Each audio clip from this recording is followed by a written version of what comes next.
adlaw nga Miyerkules karon mga kaigsuunan, petsa 9 sa bulan sa Pebrero tuig 2022. Ang pagbasa kinutlo gikan sa Ebanghelyo sumala ni San Marcos kapitulo 7 bersikulo 14 ngadto sa 23. Unya gipaduol pag-usab ni Jesus kaniya ang panon sa katawhan ug giingnan sila. Pamati kamong tanan og sabtan ninyo kini. Bisan unsa nga mosulod sa bakba sa tao, dili makahugaw kaniya. Ang makahugaw sa tao, mao kadtong mugula kaniya. Sa dihang mibiya na siya sa panon sa katawhan ug misulod sa balay, gipangutana siya sa iyang mga tinun-an mahitungod sa maong panultihon. Mitubag si Jesus kanila, ang inyong panabot samara sa uban. Wala ba di ay kamo makasabot? Bisan unsa nga mosulod sa bakba sa tao, dili makahugaw kaniya. Kay ang pagkaon dili man mosulod sa iyang kasing-kasing, kundili ngadto sa iyang tiyan ug unya mugula usab gikan sa lawas.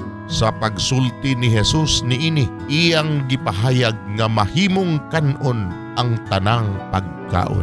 Ug mipadayon siya sa pag-ingon, ang makahugaw sa tao mao kadtong mugula kaniya. Kay gikan sa kasing-kasing ang tao makahuna-huna og dautan, makahimog sa lawayong pagpakighilawas, pagpangawat, pagpatay, pagpanapaw, kahakog, pagkadautan, pagpanglimbong, kalaway, kasina, pagpandaot sa uban, pagkamapahitason ug kabuang. Kining tanan naggikan sa sulod sa tao ug maoy makahugaw kaniya. Mga igsuon ang Ebanghelyo sa Ginoo, daygon ikaw o Kristo.